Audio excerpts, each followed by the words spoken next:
अखिलेश यादव को सताया बगावत का डर।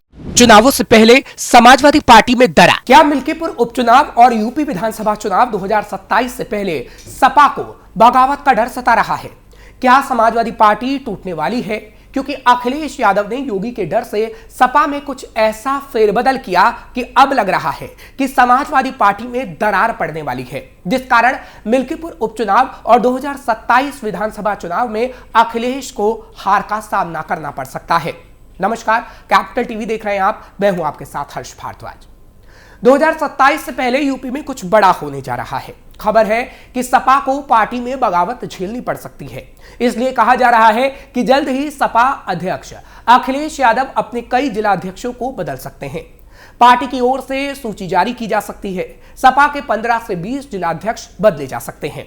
ऐसा इसलिए क्योंकि सूत्रों से खबर मिल रही है कि कई जिला अध्यक्ष अखिलेश यादव से बगावत कर सकते हैं। इसलिए ऐसा ना हो, उससे पहले ही अखिलेश यादव ने 15 से 20 जिलाध्यक्ष बदलने का फैसला किया है। 2027 को लेकर बदले जा रहे जिलाध्यक्ष। समाजवादी पार्टी का हाईकमान यूपी में कई जिलाध्यक्षों को बदले जाने का विचार कर रहा है। इसमें ज्यादातर वो लोग शामिल हैं जो काफी समय से पार्टी में निष्क्रिय हैं, बगावत करने वाले हैं या फिर किसी तरह के विवादों से उनका नाम जुड़ा हुआ है। जिन जिलों के अध्यक्ष बदले जाएंगे वहां कमेटियों का भी नए सिरे से गठन किया जाएगा।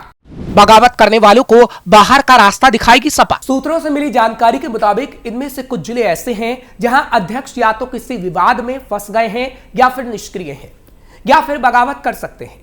ऐसे सभी जिलाध्यक्षों की सूची तैयार कर ली गई है, जिन्हें अब पार्टी से बाहर का रास्ता दिखाया जाएगा और उनकी जगह पर नए कार्यकर्ताओं को मौका मिलेगा। सूत्रों का कहना है कि कमेटियों और जिलाध्यक्षों का चयन कार्यकर्ताओं की सक्रियता के आधार पर तय होगा। विधानसभा चुनाव के मद्देनजर पार्टी स्थानीय स्तर पर अपने संगठन को दुरुस्त करना चाहती है ताकि बूथ स्तर पर पार्टी को मजबूत किया जा सके। नए जिलाध्यक्षों की नियुक्ति में पीडीए यानी पिछड़ा, दलित और अल्पसंख्यक को भी प्रतिनिधित्व दिया जा सकता है, जिसके दम पर अखिलेश यादव बीजेपी को मात देना चाहते हैं। दरअसल हाल ही में यूपी की 9 सीटों पर हुए उपचुनाव में सपा को सिर्फ 2 सीटें ही हासिल हो पाई, जबकि बीजेपी ने 7 सीटें जीतकर अखिलेश यादव को करारा झटका दे दिया। इसके बाद सपा मुखिया और सतर्क हो गए हैं। ऐसे में अब वो फिर से पार्टी संगठन को मजबूत करने में जुट गए हैं। आने वाले दिनों में पार्टी में और भी कई बदलाव देखने को मिल सकते हैं। मुस्लिम मतदाता को लेकर भी टेंशन में अखिलेश। एक तरफ जहां समाजवादी पार्टी में बगावत का डर अखिलेश यादव को सता रहा है, तो वहीं दूसरी तरफ मुस्लिम मतदाताओं के खिसकने का डर भी अखिलेश यादव को है। ऐसे में अखिलेश यादव की टेंशन और बढ़ गई। दरअसल अखिलेश यादव ये बखूबी जानते हैं कि चुनावों में मुस्लिम वोट बैंक एक तरफा जिसे पड़ेगा उसे फायदा होगा।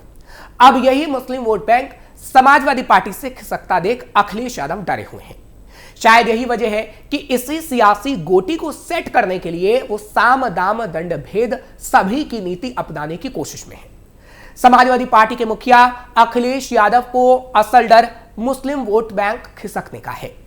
यूपी की 20% मुस्लिम वोट बैंक जिस पर अखिलेश यादव की नजर है, उन्हें पता है कि भगवा के मजबूत किले को ढहाने के लिए मुसलमानों का साथ बहुत जरूरी है।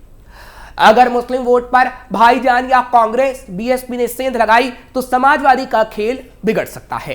क्या अखिलेश को जाएगा मुस्लिम वोट? अब आपको यह समझाना होगा कि हर हाल में मुस्लिम वोट बैंक को अपने पाले में लाने के लिए अखिलेश यादव क्या कर रहे हैं।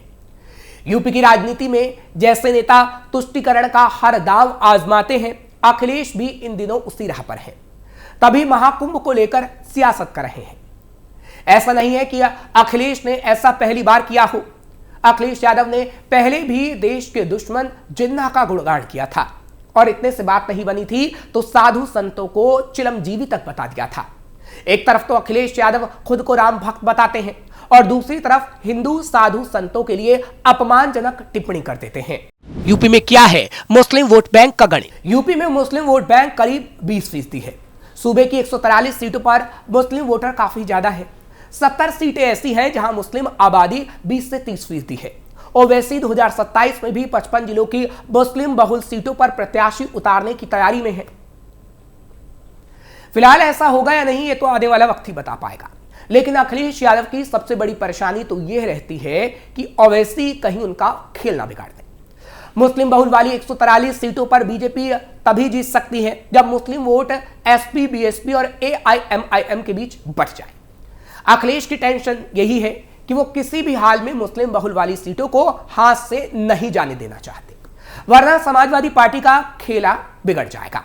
कई सीटों पर अखिलेश से खफा है मुसलमान। 2022 की वो तस्वीर तो याद होगी आपको, जो बता रहा था कि मुसलमान अखिलेश यादव से खफा है, और 2027 में भी ऐसा ही देखने को मिल सकता है। दरअसल 2022 में चुनावों से पहले खासकर रामपुर में चिंता बढ़ गई थी, क्योंकि रामपुर में सबसे ज्यादा मुस्लिम वोट बैंक है। रामपुर की बात करें तो यहां जिलेवार मुस्लिम वोटों की तादाद 48 से 51% है। हालांकि आजम खान की जेल में रहने से भी समाजवादी पार्टी से मुसलमान तबका खासा नाराज रहा, क्योंकि 2022 में आजम से अखिलेश यादव ने दूरी बनाई। ओवैसी ने खुद को उसके बाद आजम खान का हमदर्द बताना शुरू कर दिया था। ओवैसी खुद को मुस्लिम वोट बैंक के ठेकेदार बताने में लगे हुए थे, जिसका नतीजा यह हुआ था कि मुसलमान वोट बैंक छिटक गया, जिसका फायदा बीजेपी को हुआ। और 2027 में होने जा रहे विधानसभा चुनावों को लेकर भी अखिलेश यादव को यही डर सता रहा है, क्योंकि रामपुर के अलावा मुरादाबाद में 45 से 50%, संभल में 48 से 50%, बिजनौर में 42 से 45%, सहारनपुर में 40 से 45%, शामली में 38 से 42%, मुजफ्फरनगर में 40 से 42% मुसलमान वोट बैंक है। अगर ऐसे में इस बार भी ओवैसी अपना जोर आजमाएंगे तो अखिलेश की चिंता बढ़ना वाजिब है। 2027 में योगी बिगाड़ेंगे अखिलेश का गेम। ये कहा जा रहा है कि 2027 को लेकर अखिलेश चाहे जितनी भी कोशिश कर ले, लेकिन योगी की तैयारी उन पर भारी पड़ने वाली है, क्योंकि जिस तरह के सियासी समीकरण नजर आ रहे हैं वो इसी ओर इशारा करते हैं। हालांकि एक और समीकरण है जो अखिलेश यादव की चिंता को और बढ़ा रहा है, क्योंकि इस बार भी अगर 2022 की तरह ही एआईएमआईएम, बीएसपी और कांग्रेस ने मुस्लिम वोटों में हिस्सेदारी ली तो समाजवादी पार्टी का खेल बिगड़ सकता है। दरअसल महामारी के मुश्किल वक्त से लेकर महाकुंभ तक की तस्वीरें योगी ने दिखाई हैं, जो उत्तर प्रदेश में बदलती तस्वीरें हैं।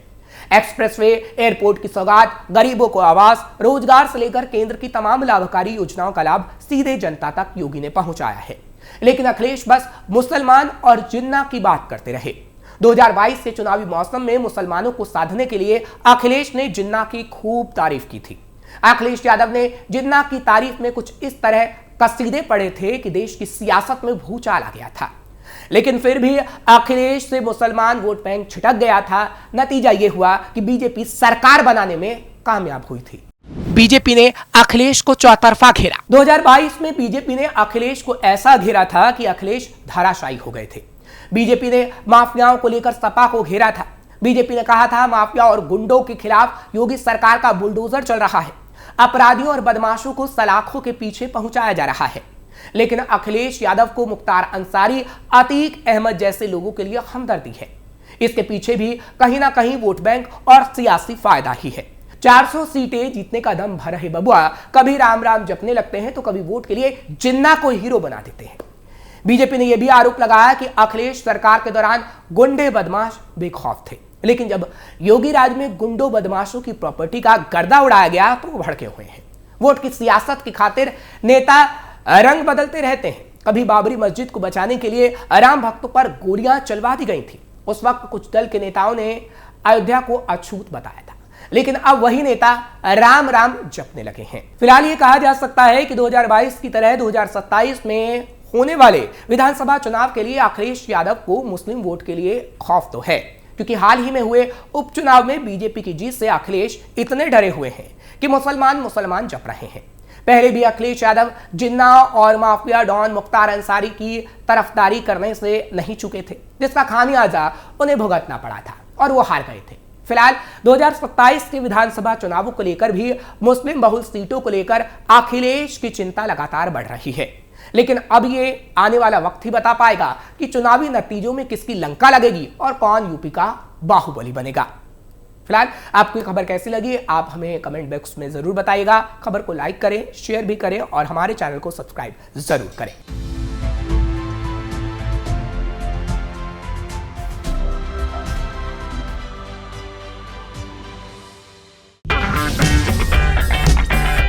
अगर आपको हमारा वीडियो पसंद आया हो तो इसे लाइक करें, हमारे चैनल को सब्सक्राइब करें और हाँ, बेल आइकन दबाना ना भूलें ताकि आप तक हमारे वीडियो की नोटिफिकेशन पहुंचती रहे।